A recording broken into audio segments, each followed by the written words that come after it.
கால் பண்ணிட்டு அதுக்கப்புறம் நம்ம வந்து பார்க்குறோம். ஓகே பண்ணுங்க. ஃபர்ஸ்ட் அலர்ட்னஸ் பார்க்குறேன். அலர்ட்னஸ் பண்ணுங்க. சொல்லி கொடுங்க. ஓகே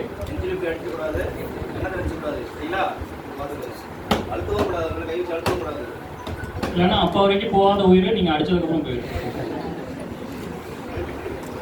ஓகே பார்த்துட்டீங்க, எந்த ஒரு இது இல்லை, கான்ஷியஸ் வந்து இல்லை. நெக்ஸ்ட் என்னது? ஓகே பல்ஸ் பார்க்குறீங்க, கேரோட்டிட் பல்ஸ் பார்க்குறீங்க. பல்ஸ் என்னது இருக்கா இல்லையா? இருக்கா இருக்குன்னு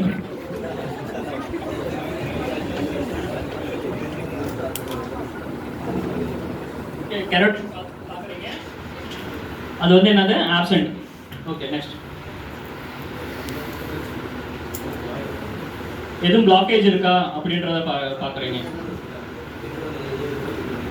என்ன ஆகும்னா அன்கான்ஷியஸ் ஆகிறப்ப என்ன ஆகும், உங்களோட நாக்கே வந்து சில சமயம் என்ன ஆகும்னா பிளாக்கேஜ் பண்ணி வைக்கும், உங்களோட ஏர்வே வந்து பிளாக் பண்ணிடும். ஸோ அந்த மாதிரி ஏதாவது இருக்கா அப்படின்றத பார்க்கணும். அப்படி இருந்துச்சுன்னா ஏதாவது குச்சியோ இல்லை உங்கள் பெண்ணோ ஏதாவது வச்சு அதை வந்து கிளியர் பண்ணி விட்டுட்டு அதுக்கப்புறம் நீங்கள் சிபிஆர் கொடுக்க ஆரம்பிக்கணும்.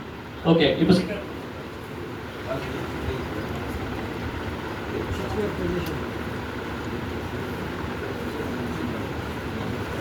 ஓகே என்ன சொல்லியிருக்கேன், சைபாட் ப்ராசஸ்ல இருந்து 2 இன்ச்சு மேலே.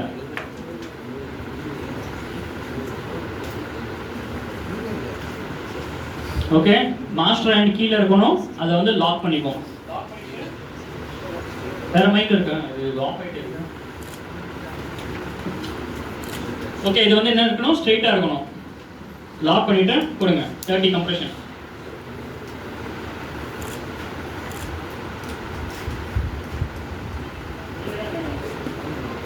நான் என்ன இல்லை எவ்வளோ முடிச்சா? சரி அடுத்து என்ன சொல்கிறேன், என்ன பண்ணணும்?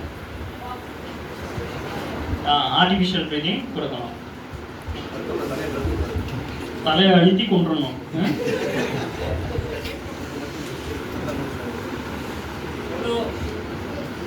ஆர்டிஃபிஷியல் ப்ரீதிங் எவ்வளோ கொடுக்கணும்? 2 ஆர்டிஃபிஷியல் ப்ரீதிங் கொடுக்கணும். ஓகே கொடுத்தீங்களா? ஓகே இப்போ வந்துச்சா? நீங்க இருக்கிற மாதிரி ஏன் 2 பக்கமே வந்து உங்களுக்கு வந்து இது 2 பக்கமே வந்து கேரோட்டிட் பல்ஸ் இருக்கும். பட் எப்பயுமே பப்ளிக்கு இந்த சைடு தான் நம்ம வந்து கொடுக்கணும், இல்லாட்டா இந்த மாதிரி இருக்கும், அவங்க வந்து கழுத்தை பிடிச்சி நெரிக்கிற மாதிரி தெரியும். அதனால தான் நம்ம இந்த சைடு வந்து கொடுக்குறோம். ஓகேவா? புரிஞ்சா?